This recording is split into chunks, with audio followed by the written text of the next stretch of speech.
Test 1 2 1 2 testing 1 2 test test test test.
Okay.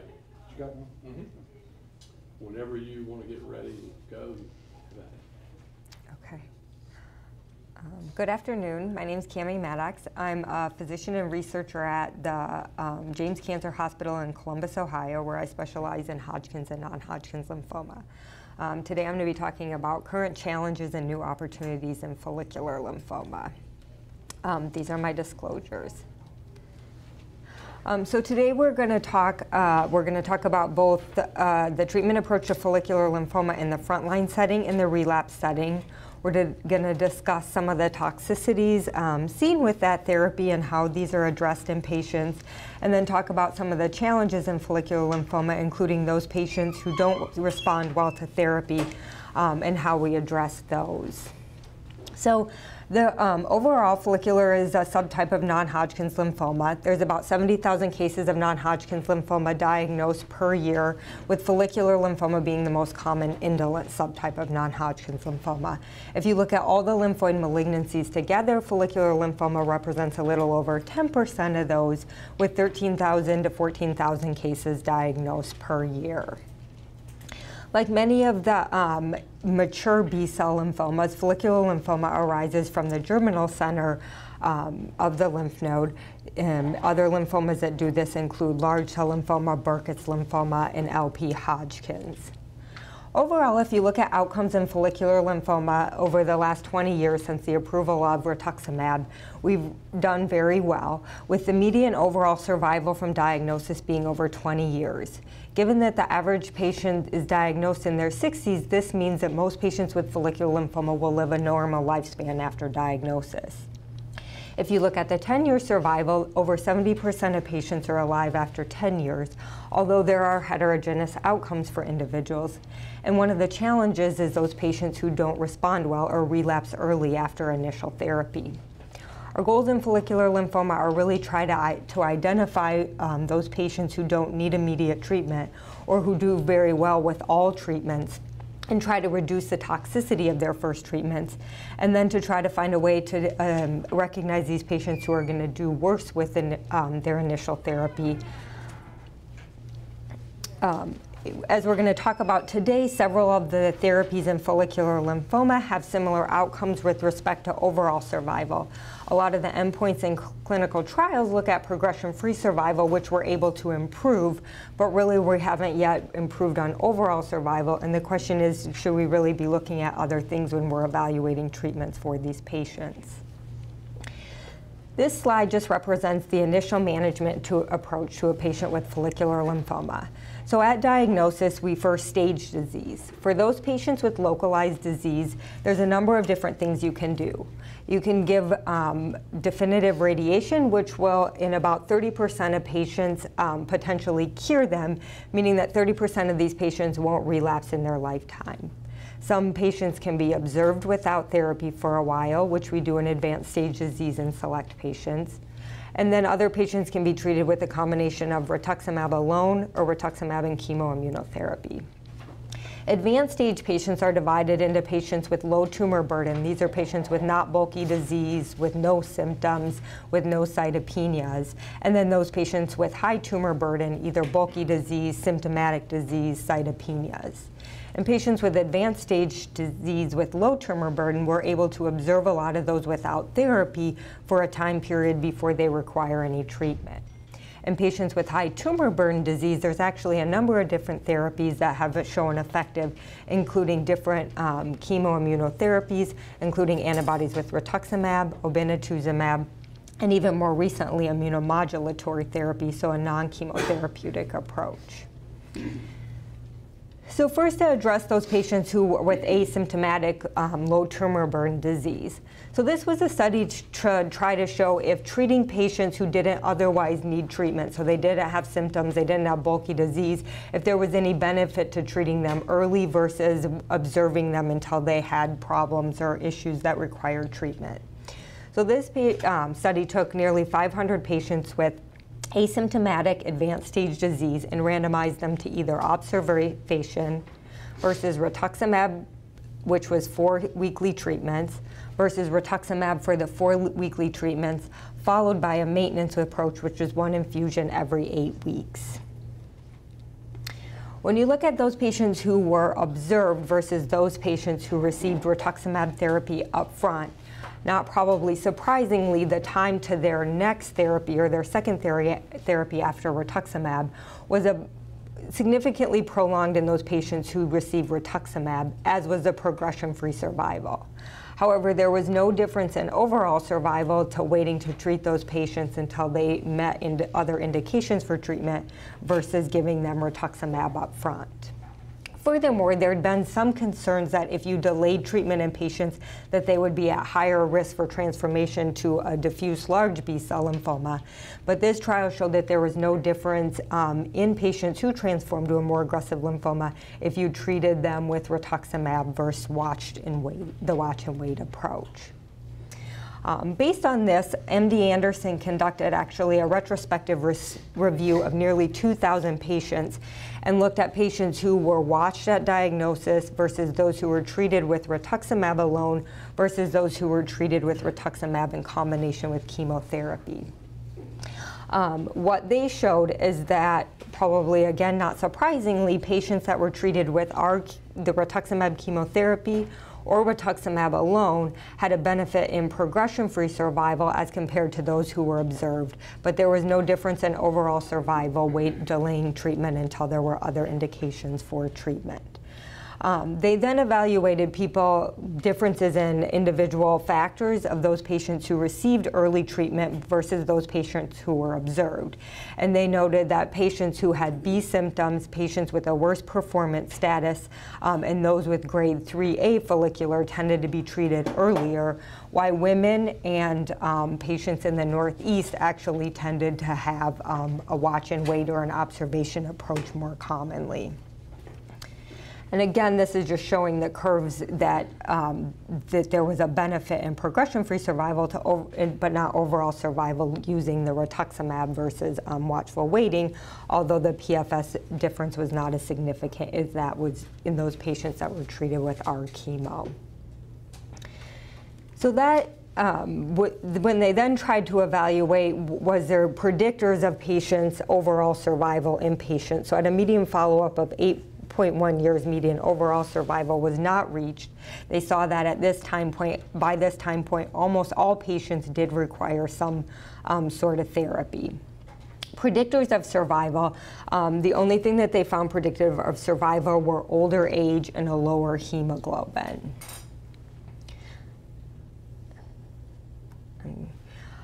Next, we're going to move on to those patients who are symptomatic or have high tumor burden disease. So those patients frequently were treated with CHOP or CVP, and then when rituximab came along, R-CHOP, R-CVP, or a fludarabine-based regimen. Knowing that there was good benefit to rituximab in follicular lymphoma, the PRIMA study took patients with previously untreated high tumor burden disease, and they were treated with chemotherapy, either CHOP, CVP, or fludarabine-based regimen in combination with rituximab. And then they were randomized to treatment with observation versus maintenance rituximab, which was given as 1 infusion every 8 weeks for a total of 2 years. Like in a lot of the studies we'll talk about, what they showed is that 2 years and with later follow-up of 3 years, there was a progression-free survival benefit to those patients receiving rituximab maintenance, but there was no overall survival benefit in those patients, suggesting that there might be a population of patients that benefit from maintenance therapy, but it didn't improve overall survival. Bendamustine was an effective regimen in relapsed indolent lymphomas and mantle cell lymphoma, including follicular lymphoma. And based on the very positive results we were seeing in relapsed disease, there was a trial that looked at this combination of bendamustine and rituximab versus R-CHOP in frontline indolent lymphomas, including follicular lymphoma. So this trial randomized people to BR, R-CHOP, followed by observation. There was no maintenance in this trial. They showed that the overall response rate and the complete response rate were similar between the R-CHOP and the BR arms. However, there was a benefit to progression-free survival with the bendamustine rituximab therapy, with a PFS of 31 months with the R-CHOP arm compared to 69.5 months with the bendamustine rituximab arm. In addition to the progression-free survival benefit, they showed that there was what seemed to be a benefit in toxicity, whereas R-CHOP had higher rates of neutropenia, febrile neutropenia, peripheral neuropathy, and then the cardiac toxicity. The bendamustine arm was overall better tolerated but had higher rates of cutaneous reactions. With 7-year and later 10-year follow-up reported, they did not, however, show that there was an overall survival benefit to bendamustine rituximab, making both of these appropriate choices in frontline follicular lymphoma. A lot of people tend to use R-CHOP in patients who are behaving more aggressively, have B symptoms, have concerns for possible transformation, and in those other patients who aren't, to save it in case they develop transformation in the future. Although, again, both completely appropriate frontline therapy. So knowing that rituximab maintenance provides benefit after R-CHOP, RCV, fludarabine-based regimens, and knowing that bendamustine improves progression-free survival over R-CHOP, the MAINTAIN study set out to look at rituximab maintenance after bendamustine. So this study gave all patients bendamustine rituximab for 6 cycles and then randomized them. However, it did not randomize to maintenance versus no maintenance. It randomized to everybody to rituximab maintenance. People either received 2 years of maintenance with the 1 infusion every 8 weeks or 4 years of maintenance with the 1 infusion every 8 weeks. So what this trial showed is that there was no benefit to the prolonged maintenance. So if you gave 4 years versus 2 years, there was not a progression-free survival benefit or an overall survival benefit. There was a slight trend toward improvement in progression-free survival, but it was not statistically significant, suggesting that there was not benefit to prolonged maintenance. So really, nobody's evaluated bendamustine with the progression-free survival of that gives you similar to progression-free survival of R-CHOP or RCV with rituximab maintenance. So this is just a cross-trial comparison, which you have to take with a grain of salt since it's not directly comparing arm to arm. But this looked at the patients in the MAINTAIN study who received 2 years of rituximab maintenance, so outcomes at that 2-year point. And then the STILL study, the BR versus R-CHOP study, those patients who got BR followed by observation. And these showed that the patient characteristics in the 2 studies were similar. And again, in this kind of non-randomized comparison fashion, they showed that there was a progression-free survival benefit with a median PFS of not reached to those patients who got BR plus 2 years of maintenance versus a progression-free survival of 78 months in those patients that just got bendamustine rituximab. So not head-to-head comparison, but a cross-trial comparison. Here, though, once again, there was no difference in overall survival between the 2 arms. This just shows, looking at secondary malignancies, which can be a concern with these regimens, that there was no difference in those patients that received no rituximab versus 2 years versus 4 years of maintenance therapy. So just looking at other studies of bendamustine and rituximab, so the BRIGHT study looked at BR with maintenance and again showed a progression-free survival benefit but no overall survival benefit. Dr. Hill and colleagues out of Cleveland Clinic and 12 other centers, so a total of 13 centers, evaluated nearly 650 patients who had received bendamustine rituximab and then had either received maintenance or not received maintenance. And what they showed is that there was a progression-free survival benefit in clinical practice to receiving rituximab maintenance.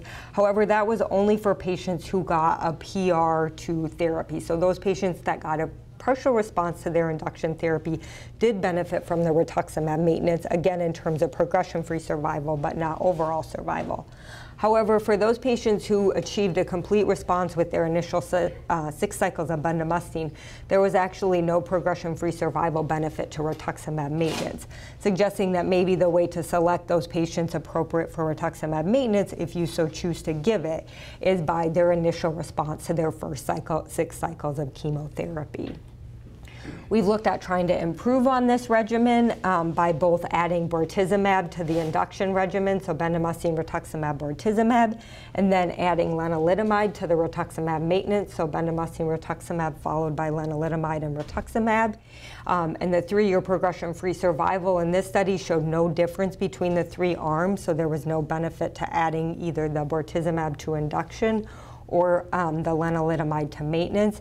And in fact, there was a lot more toxicity in the maintenance approach when lenalidomide was added.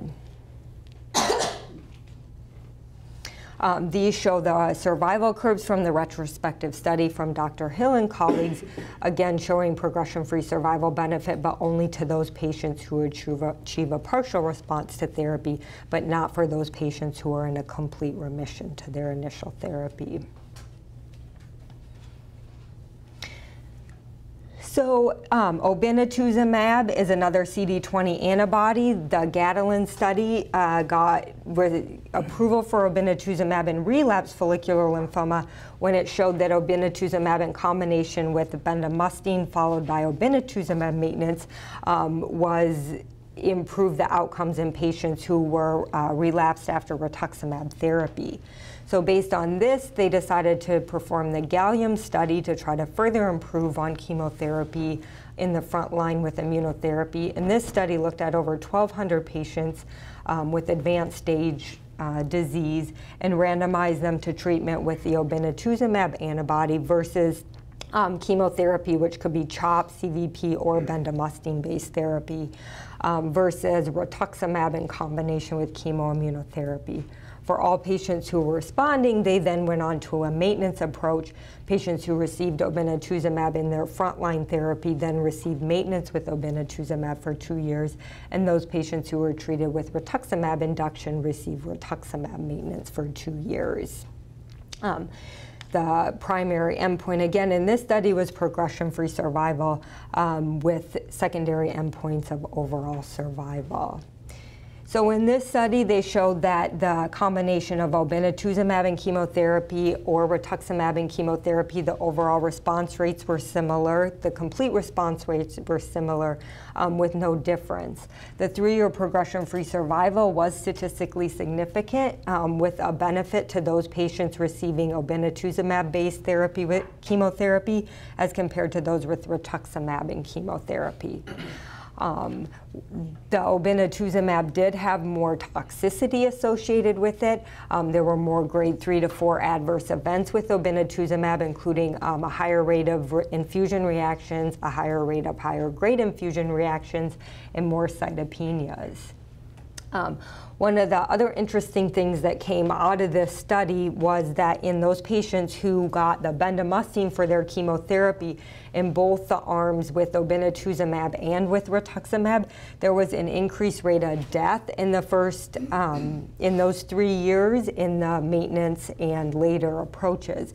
It was higher, it was similar in both arms with bendamustine, higher than with other chemotherapy, and much higher than had previously been reported in any of the bendamustine-based studies with maintenance, leaving some people to question if maintenance after bendamustine should be used regardless of what the antibody was, with concerns for maybe this being more infectious-based toxicity.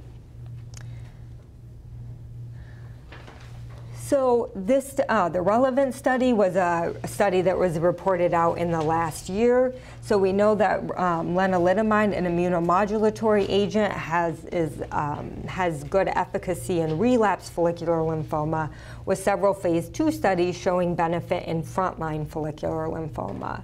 Additionally, there's a big push in a lot of indolent lymphomas to try to look at non-chemotherapeutic-based approaches for treatment of these diseases.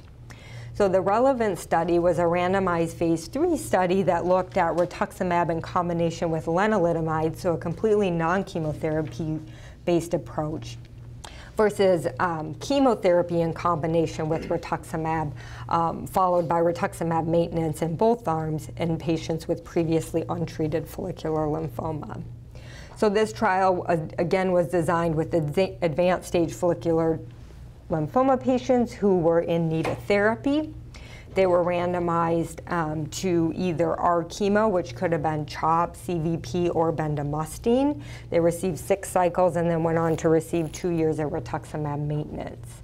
The rituximab lenalidomide arm received the combination for a total of 1 year with responses assessed after 6 months and a year, and then went on to receive rituximab maintenance. The primary endpoints of these trials, they had co-primary endpoints with both CR and progression-free survival. So this shows the treatment schedule. So patients were given lenalidomide at a dose of 20 milligrams with treatment on days 1 through 21, which is standard with lenalidomide. And then rituximab was given once a week times 4 weeks, and then once each cycle times 6 cycles, and then once every 8 weeks as it was given as maintenance approach in the chemotherapy-based arms. Patients were started on 20 milligrams of lenalidomide, and response was assessed at 6 months and 1 year. They were decreased to 10 milligrams once they received a complete response to therapy.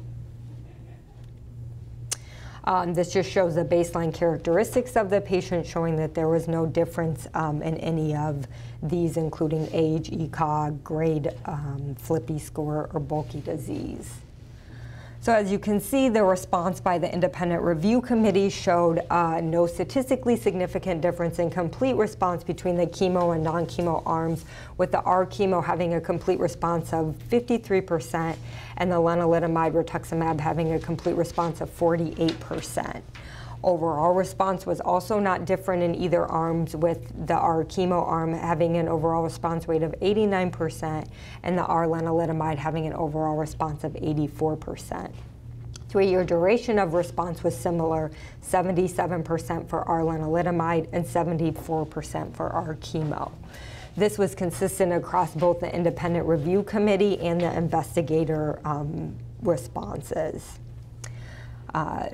So the second primary endpoint was in progression-free survival.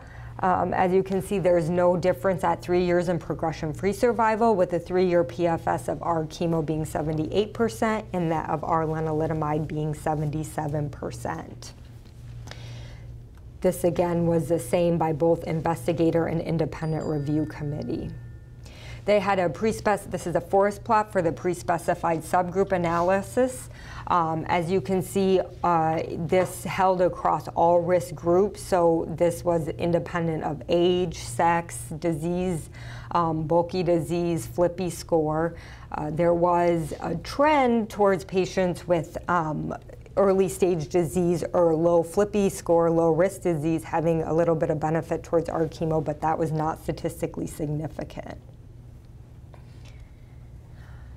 And then there was no difference in the overall survival in either arm, with the 3-year overall survival in the R-chemo arm being 94% and in the R-len arm being 94%.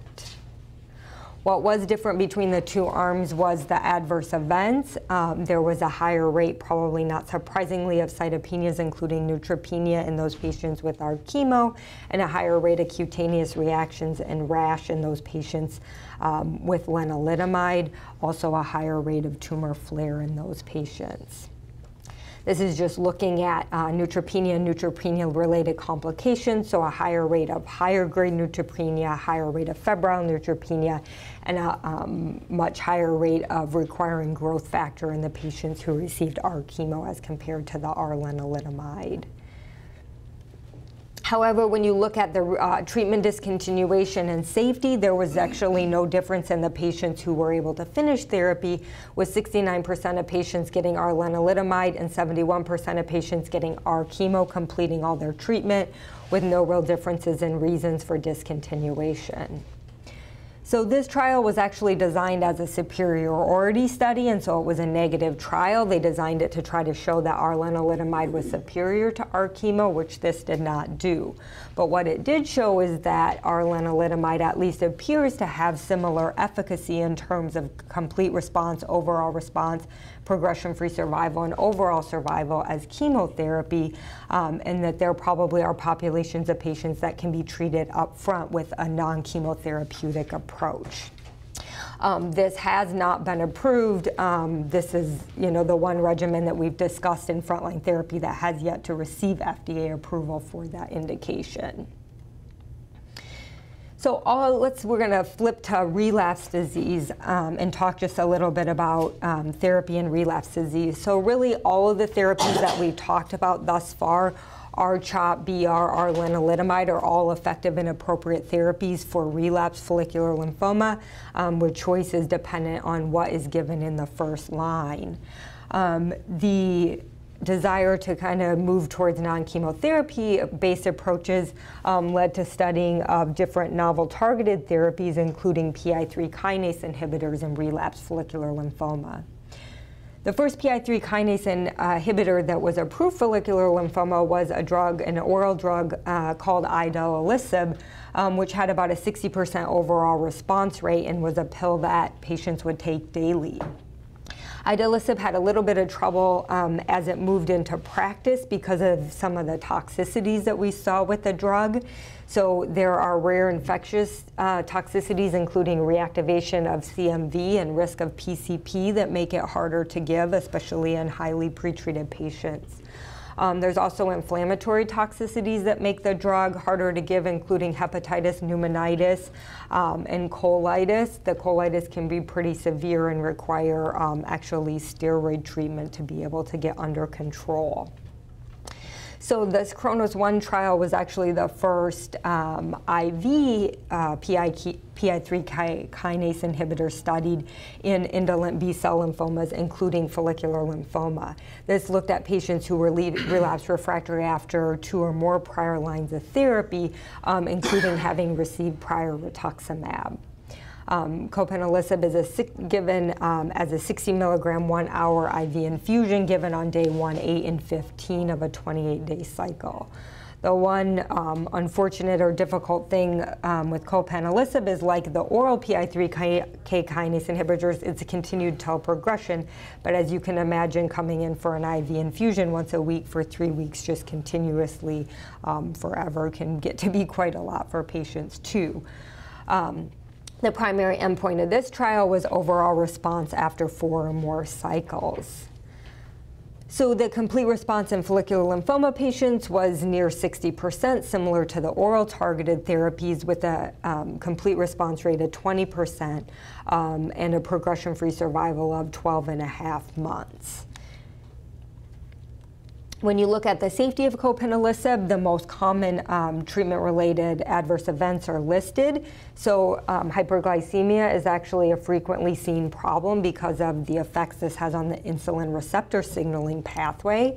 Hyperglycemia occurred in 50% of patients, although this was able to be managed and did not lead to treatment discontinuation in hardly any patients.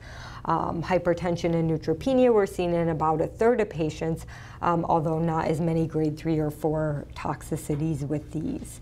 Diarrhea and pneumonitis were seen much less than what you see with idelalisib.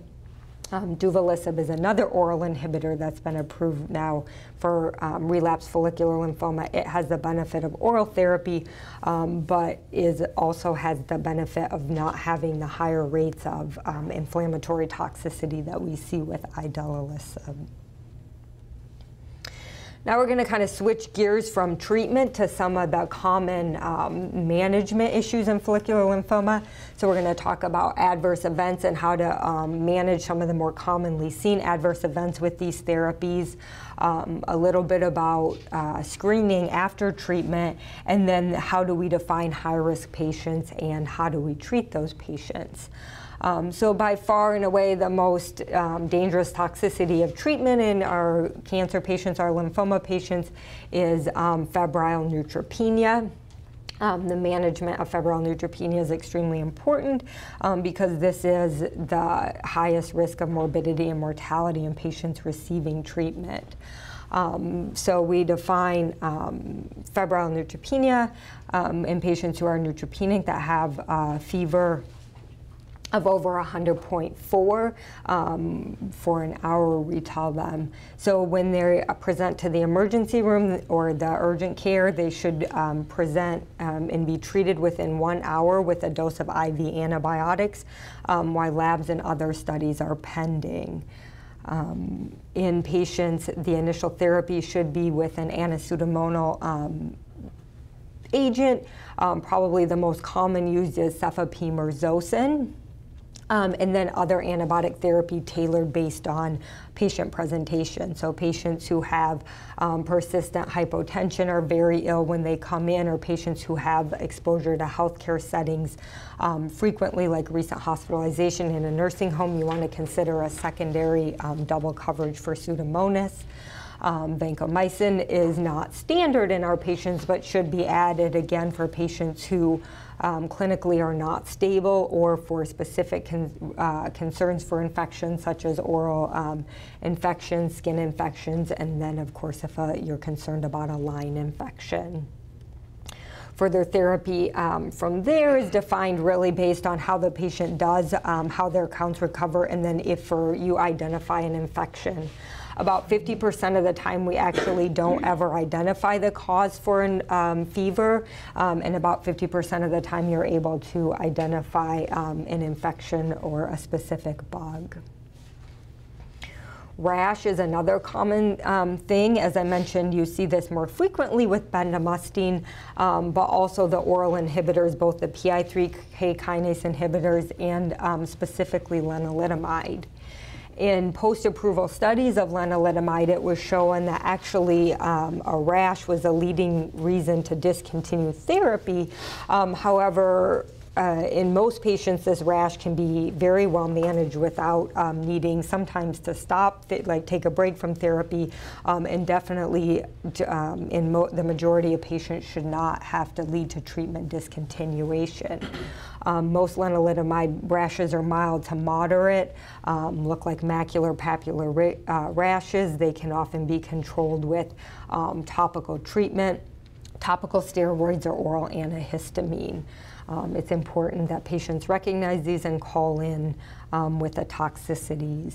And then, as I said, some of the inflammatory toxicities with the PI3 kinase inhibitors, that often has to be managed if it gets bad with stopping the drugs and steroids to help. Patients on some of the oral, the idelalisib, they're actually monitored for CMV reactivation, so patients who are taking that should be checked once a month for CMV. And they should be on, all these patients should then be on PCP prophylaxis. As I kind of alluded to, the hyperglycemia can be treated like hyperglycemia otherwise is treated, and most often can be controlled without stopping the drug.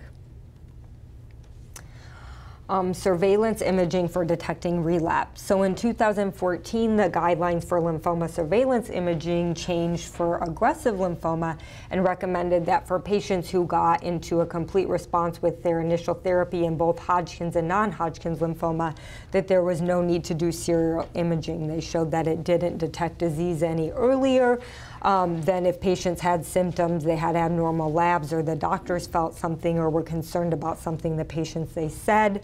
Only 2% of the time was the study off when there was nothing else suspected, but there were several additional studies because of non-diagnostic CTs or PET scans, and a lot of people ended up with unnecessary biopsies and procedures for false positive. The guidelines didn't really address indolent lymphoma other than to say try to decrease the amount of time that you're exposing patients to imaging.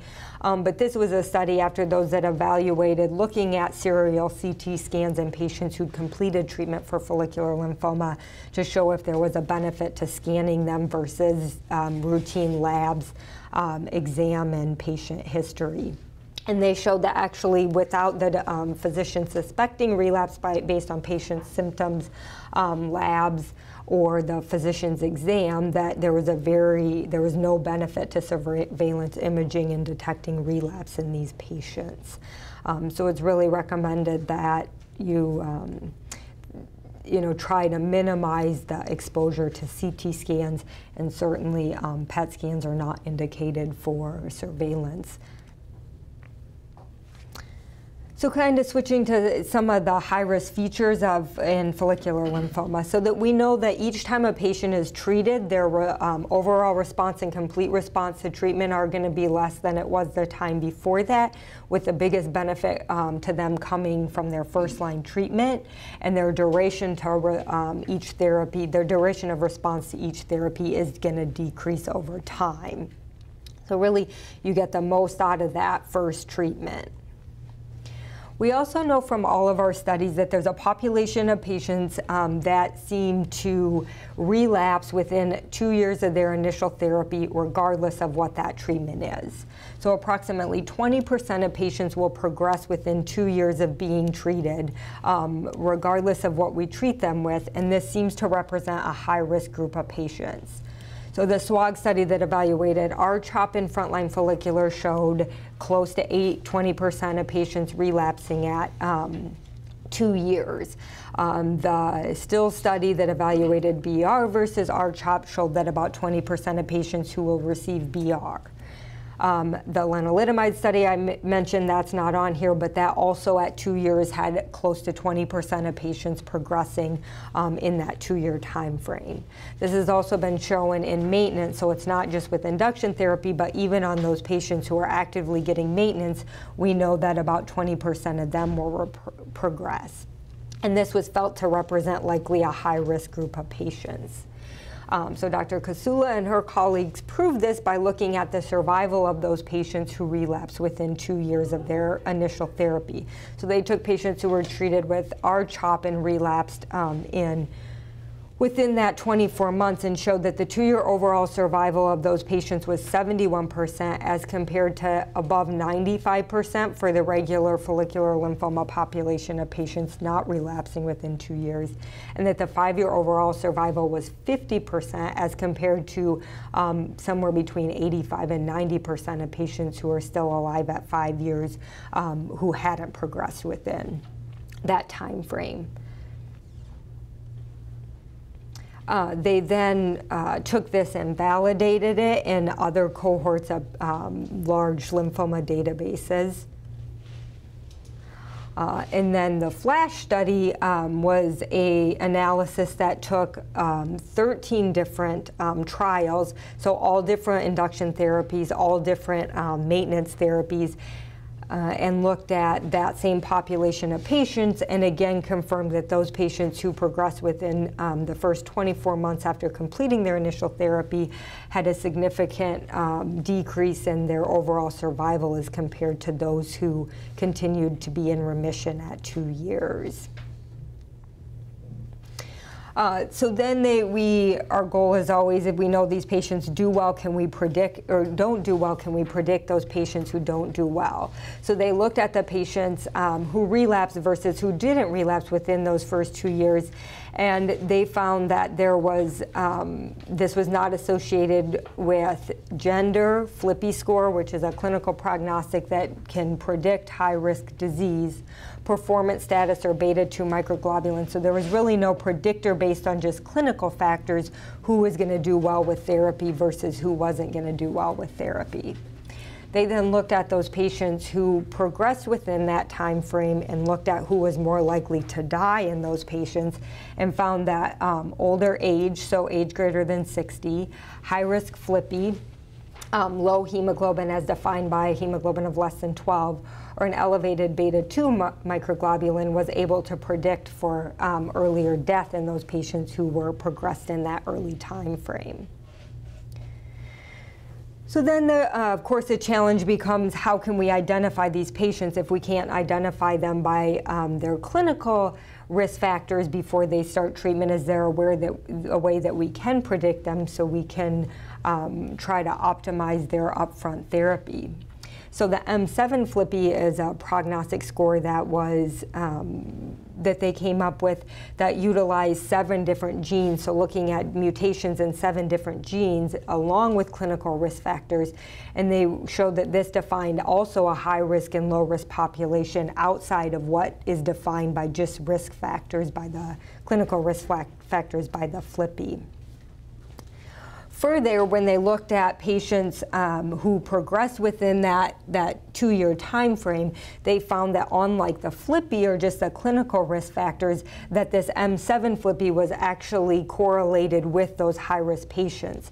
So patients with a high-risk M7 FLIPI, 61% of those patients progressed within the first 2 years of their initial therapy, with only 20% of patients being high risk who were still in remission. Leading to thoughts, of course it needs to be validated in a prospective study, but that these looking at mutations in these genes in addition to clinical risk factors may be able to help us predict who should be prioritized to therapy outside of our current standards.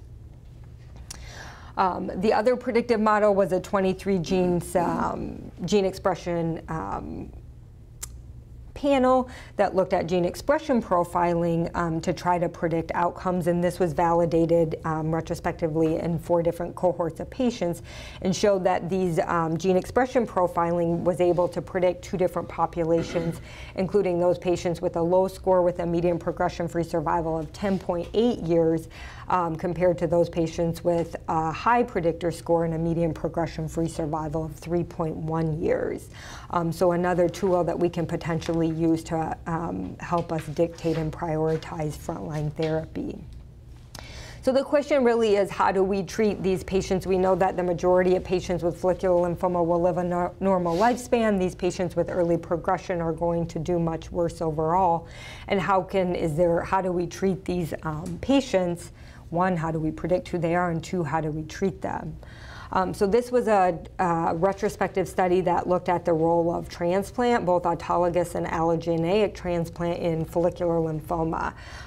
They then identified those high-risk patients, which included 553 follicular patients who relapsed within that high-risk 2-year time frame. And patients had either received an autologous stem cell transplant, an HLA match-related donor transplant, or an unrelated donor transplant. So what they showed is that there was a survival benefit to patients who received transplant, who progressed within those first 2 years, if it was done within a year after their progression. So there was no benefit to later transplant, but there was benefit to early transplant a year after that relapse. They showed that there was the benefit, so this graph here on the right shows the outcomes. So we know again that 95% of patients are going to be alive at 5 years outside of this high-risk category, and about 50% of those in this high-risk category. So they showed that you could improve the 5-year overall survival in patients either receiving an autologous transplant or a matched sibling donor transplant to 70%, 70+% at that 5-year mark.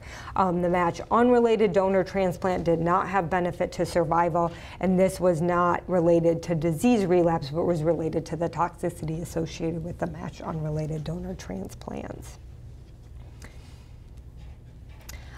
So to further kind of evaluate the appropriate way to treat these patients, so there seems to be a benefit to transplant if you do it within the first year, but how do you get them to transplant, or what about elderly or patients who are not otherwise healthy enough to undergo a transplant?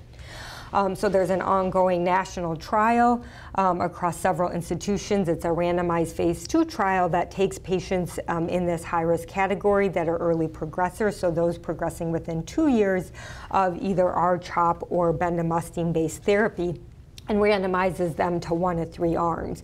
So if they receive chemotherapy, they can be randomized to the opposite chemotherapy, so either CHOP or bendamustine, and then the antibody obinutuzumab, which we talked about before.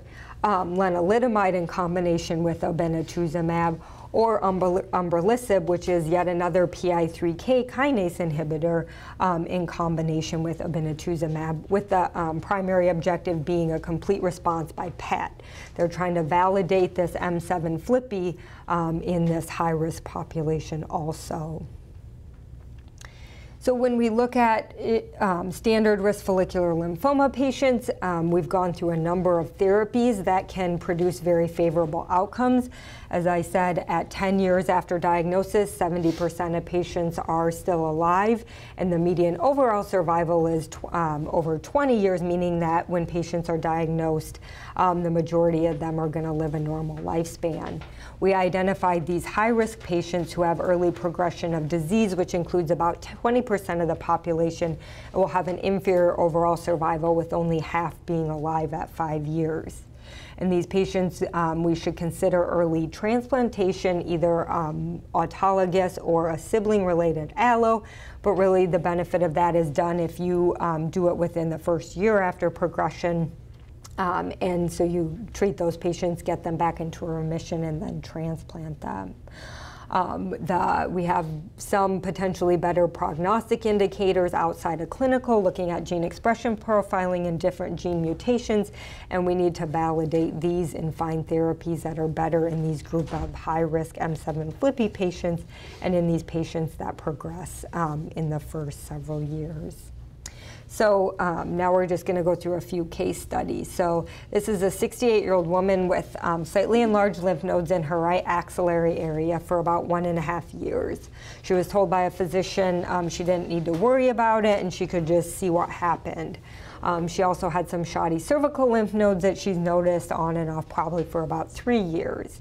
She now presents with axillary lymph nodes bilaterally, with 5-centimeter lymph node in the right axilla and 3.5-centimeter lymph node in the left.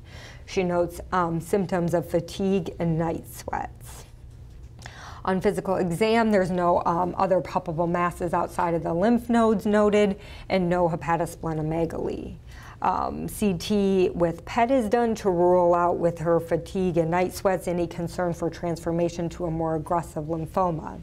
Her lymph nodes on this measure 4.2 centimeters in the left axillary area, 5.4 centimeters in the right axillary area, and then a mesenteric mass measuring 8 by 4.2 centimeters, which is bulky by the Gelf criteria. The highest SUV is 5, which is not indicative of a more aggressive lymphoma. Her labs are CBC overall normal with some mild thrombocytopenia, and LDH is normal.